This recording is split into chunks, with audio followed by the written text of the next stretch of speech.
Hello పిల్లలు, బాగున్నారా? ఏం చేస్తున్నారు? చదువుకుంటున్నామని మాత్రం చెప్పకండే, నాకు తెలుసు మీరు ఆడుకుంటున్నారని. ఎలాగూ బడులకు కరోనా సెలవులు వచ్చాయని అస్తమానం ఆడుకుంటూ చదువును నిర్లక్ష్యం చేయొద్దు. చదువుకునే సమయంలో చదువుకోండి, ఆడుకునే సమయంలో ఆడుకోండి. మరి ఇప్పుడు ఏం చేద్దాం? ఆడుకుందామా, చదువుకుందామా? ఆడుకుంటూ చదువుకుందాం, సరేనా? పిల్లలు, ఈరోజు పాఠాన్ని ప్రారంభించే కన్నా ముందు నేను మీకు కథ చెప్తాను. రాము వాళ్ళ తాతయ్య వెంట మార్కెట్కు వెళ్ళాడు. మార్కెట్లో రకరకాల నోరూరించే పండ్లను చూశాడు. ఆ పండ్లను కొనాలనుకొని పండ్ల దుకాణానికి వెళ్ళడం జరిగింది. ఆ పండ్ల యొక్క ధరల పట్టికను చూశాడు. పండ్ల పక్కనే ధరలు అతికించబడి ఉన్నాయి. ఆ ధరలను తెలుసుకోవడానికి ప్రయత్నం చేస్తున్నాడు. చూడండి, ఇక్కడ యాపిల్ పండ్లు ఉన్నాయి, అరటి పండ్లు ఉన్నాయి, మామిడి పండ్లు కూడా ఉన్నాయి. ఒక యాపిల్ ధర 25 రూపాయలు, ఒక డజను అరటి పండ్ల ధర 40 రూపాయలు. ఈ రెండు ధరల్ని చూసి తెలుసుకున్నాడు రాము. అయితే ఒక కిలో మామిడి పండ్ల ధరను మాత్రము చదవలేకపోతున్నాడు రాము. పిల్లలు, ఒక కిలో మామిడి పండ్ల ధరను మీరు చెప్పగలుగుతారా? చెప్పరాకపోతే ఇబ్బంది పడాల్సినటువంటి అవసరం ఏం లేదు. ఎందుకంటే రాముకు 2 అంకెల సంఖ్యలు మాత్రమే వచ్చు చదవడానికి, రాయడానికి. 3 అంకెల సంఖ్యల్ని ఎలా చదవాలి, ఎలా రాయాలో రాముకు తెలియదు.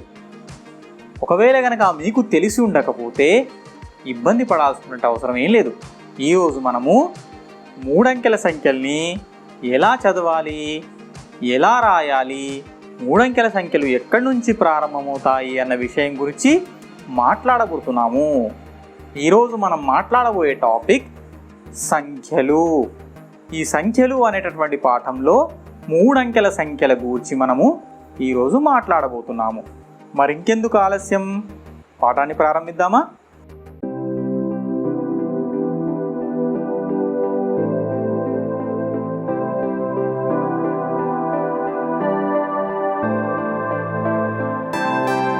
పిల్లలు, 3 అంకెల సంఖ్యల గురించి తెలుసుకునే కన్నా ముందు నేను మీకు ఒక కథ చెప్తాను.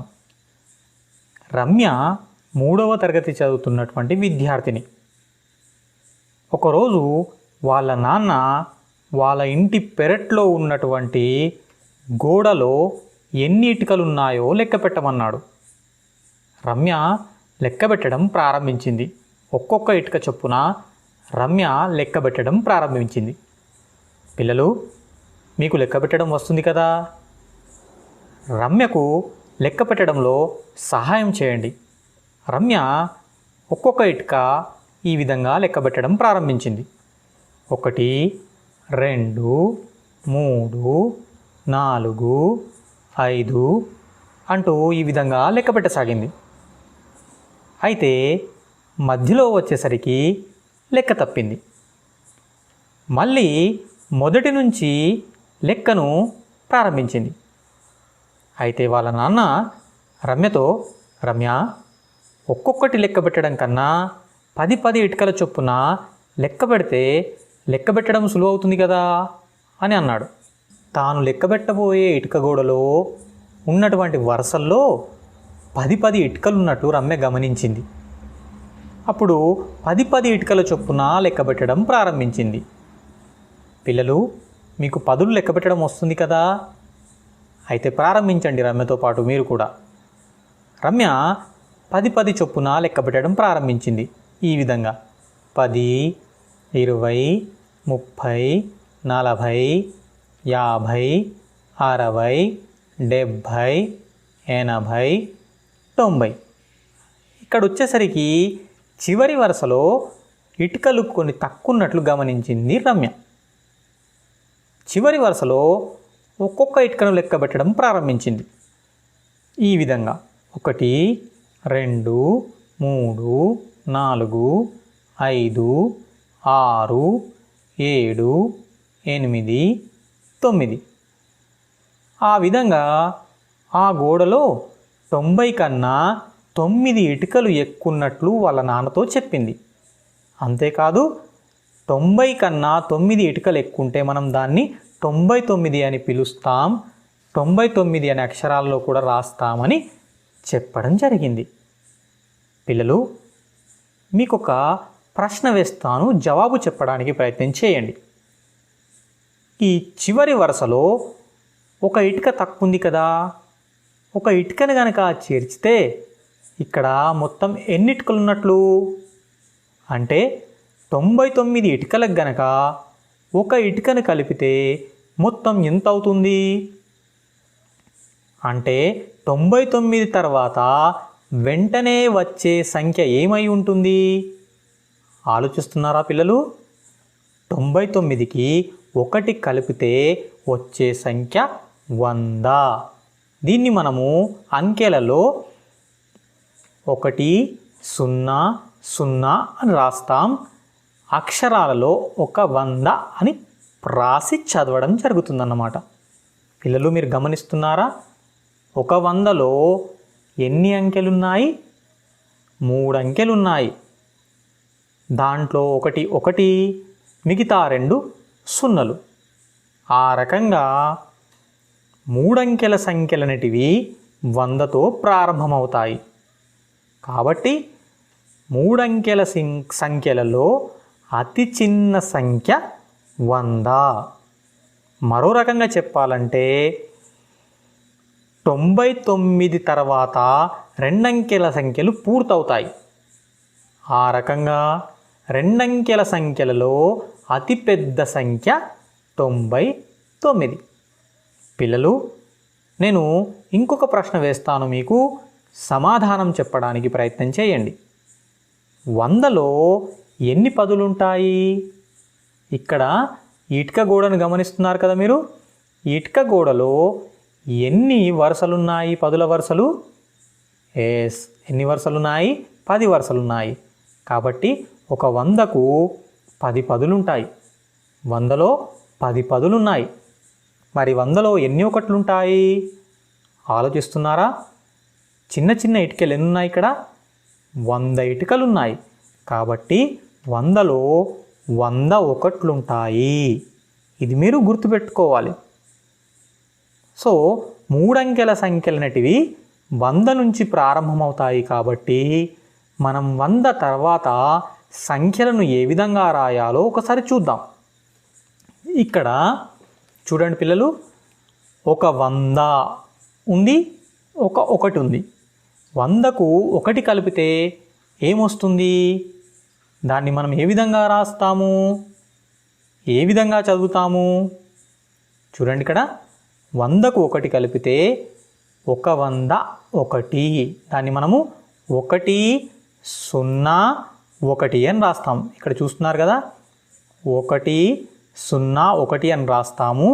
101 అని చదవడం జరుగుతుంది. సో ఇప్పుడు ఇక్కడ గమనించండి, 101 అని ఇక్కడ రాశాను కదా నేను. దీంట్లో ఎన్ని అంకెలున్నాయి? 3 అంకెలున్నాయి. ఇదొకటి, ఇదొకటి, ఇదొకటి. 1 0 1 3 అంకెలున్నాయి.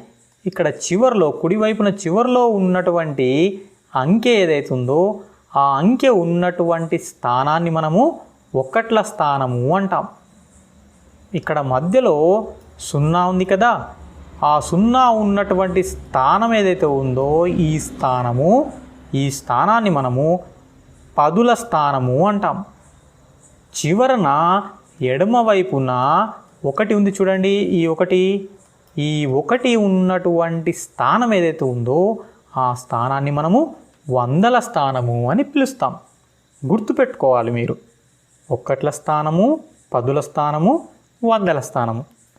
తర్వాత 101 తర్వాత మనము మరికొన్ని అంకెలు రాయడానికి ప్రయత్నం చేద్దాం. ఇక్కడ చూడండి పిల్లలు, మనం 101ని గనక స్థాన విలువల రూపంలో రాస్తే ఈ విధంగా రాస్తాము. చూడండి, 101లో ఎన్ని వందలు ఉన్నాయి? 100 ఉంది. ఎన్ని ఒకట్లు ఉన్నాయండి? 1 ఉంది. ఇక్కడ పదుల స్థానంలో ఏమీ లేదు, అంటే 0 పదులు ఉన్నాయని అర్థం. అంటే 101లో ఒక 100 ఉంది, 0 పదులున్నాయి, ఒకట్లు ఎన్ని ఉన్నాయండి? 1 ఉంది. ఇది గుర్తుపెట్టుకోవాలి. తర్వాత చూడండి, ఇప్పుడు ఇది ఇది ఇది ఏ సంఖ్య అయి ఉంటుంది? ఎస్, 102. 102ను మనము పట రూపంలో ఈ విధంగా సూచిస్తాం. 102లో ఒక 100 ఉంది, 0 పదులున్నాయి, ఎన్ని ఒకట్లు ఉన్నాయండి? 2 ఒకట్లు ఉన్నాయి. పిల్లలు చూస్తున్నారా? జాగ్రత్తగా వినడానికి ప్రయత్నం చేయండి. 102లో 2 ఒకట్లు ఉన్నాయి. ఆ విధంగా మనము 103, 104 ఈ విధంగా 109 వరకు రాస్తూ పోవచ్చు. ఇప్పుడు ఇంకొచ్చి చూడండి, ఇక్కడ ఒక 100 ఉంది, ఇక్కడ చూడండి 9 ఒకట్లు ఉన్నాయి. చూసారా? 9 కాదు, 10 ఒకట్లు ఉన్నాయి. సో 10, ఒక 100కు 10 ఒకట్లు ఇప్పుడు మనము కలపబోతున్నాం. పిల్లలు జాగ్రత్తగా వినండి. 10 ఒకట్లు కలిస్తే ఒక 10 అవుతుంది కదా. కాబట్టి ఆ 10 ఒకట్లు కలిసి ఒక 10 అయిపోతుంది. అప్పుడు మనము పదుల స్థానంలో ఒక 10ని వేయాల్సి వస్తుంది. ఇప్పుడు ఇక్కడ ఏమేమి ఉన్నాయి? ఒక 100 ఉంది, ఒక 10 ఉంది. ఒక 100కు ఒక 10 కలిపితే ఏమవుతుంది? 110 అవుతుంది. దీన్ని మనం ఏ విధంగా రాస్తాము? 1 0 0 1 1 0 అని రాస్తాము. దీన్ని ఏ విధంగా చదువుతాము? 110 అని చదువుతాము. చూడండి పిల్లలు, 110లో ఎన్ని వందలున్నాయి? ఒక 100 ఉంది. ఎన్ని పదులున్నాయి నాయనా? ఒక 10 ఉంది. ఒకట్లు ఎన్ని ఉన్నాయి? ఒకట్లు ఏమీ లేవు, 0 ఒకట్లున్నాయి. ఏమీ లేవు అంటే 0తో సూచిస్తాం కదా. సో ఈ విధంగా మనము రాయాలి సంఖ్యల్ని, 100 తర్వాత వచ్చేటటువంటి సంఖ్యల్ని. తర్వాత సంఖ్యలు కూడా రాయడానికి ప్రయత్నం చేద్దామా? ఇప్పుడు ఇక్కడ చెప్పండి, ఒక 100 ఉంది, ఒక 10 ఉంది. ఇప్పుడు ఇంకో 10 ఒకట్లను నేను కలుపుతున్నాను. 10 ఒకట్లు అయిపోయాయి కాబట్టి వీటిని మనం పదుల స్థానంలోకి షిఫ్ట్ చేయాలి కదా. సో షిఫ్ట్ చేద్దాం. ఇక్కడ ఒక 10 వచ్చి చేరింది. ఆల్రెడీ ఒక 10 ఇంతకుముందే ఉంది, ఇప్పుడు కొత్తగా మరొక 10 వచ్చి చేరింది కాబట్టి ఇక్కడ ఎన్ని పదులైనాయి? 2 పదులైనాయి.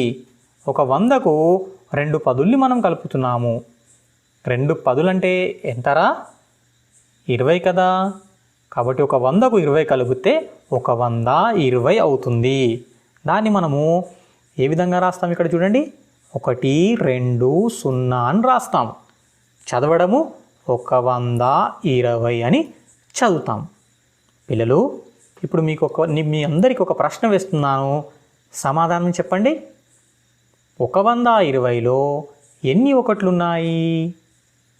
Very good. ఒకట్లు అనేటివి ఏమీ లేవు, 0 ఒకట్లున్నాయి. ఎన్ని పదులున్నాయి?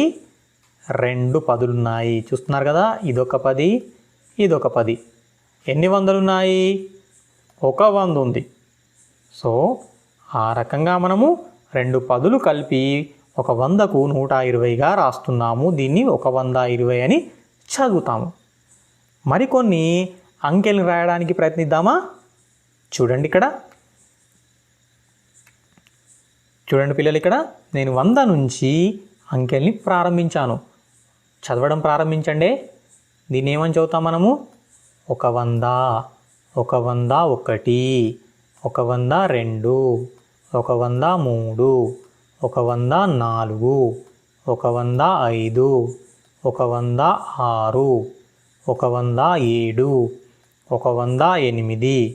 108, 109. ఇంతవరకు నేను సంఖ్యలు రాశాను కదా. జాగ్రత్తగా చూస్తున్నారా? ఇక్కడ మీరు గమనిస్తే ఇక్కడ ఈ స్థానం ఏ స్థానం నాన్న? వందల స్థానం. ఇదే స్థానం నాన్న? పదుల స్థానం.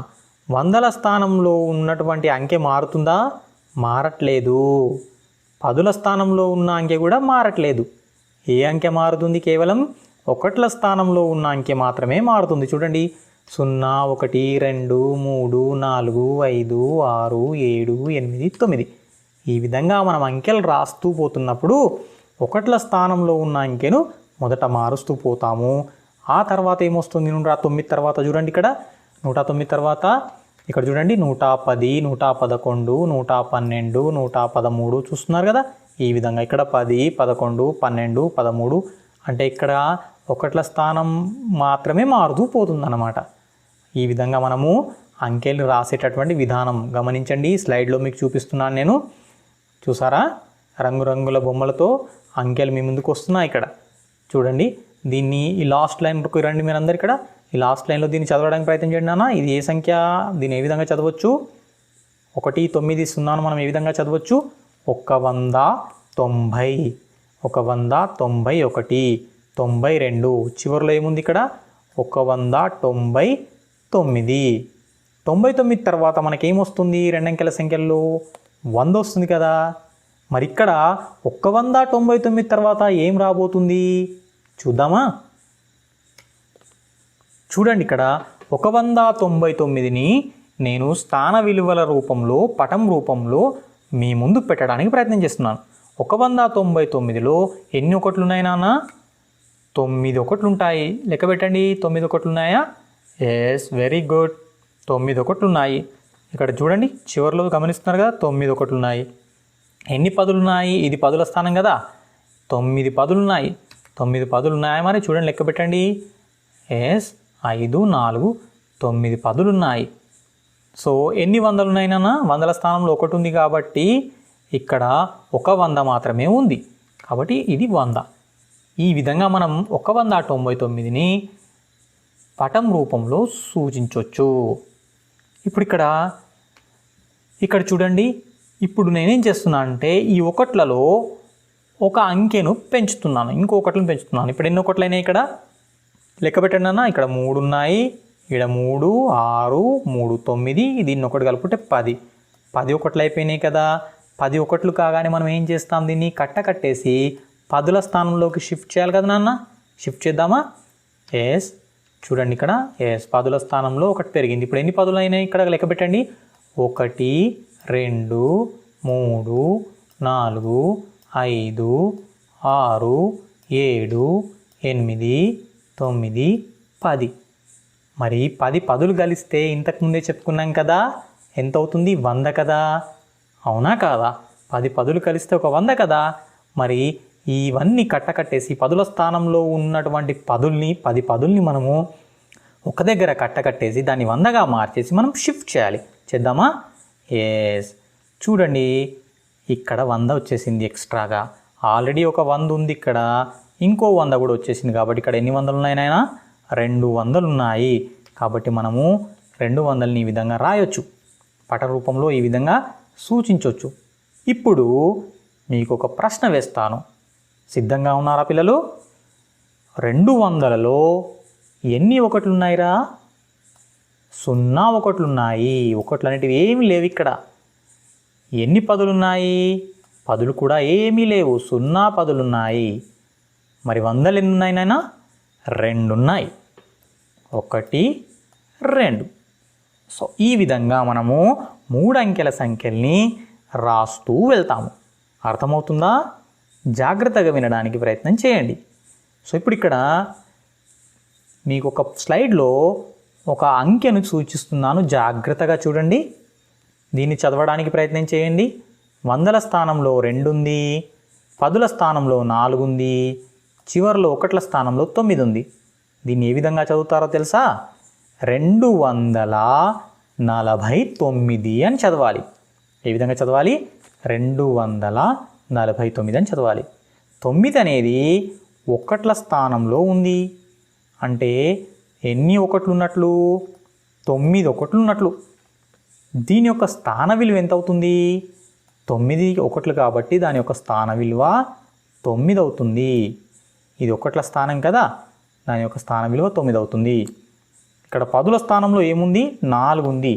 అంటే పదులు 4 ఉన్నాయి. 4 పదులు అంటే ఎంత అవుతుంది? 40. స్థాన విలువ ఎంత అవుతుందా అండి? 40. చివరలో వందల స్థానంలో ఏముంది? 2 ఉంది.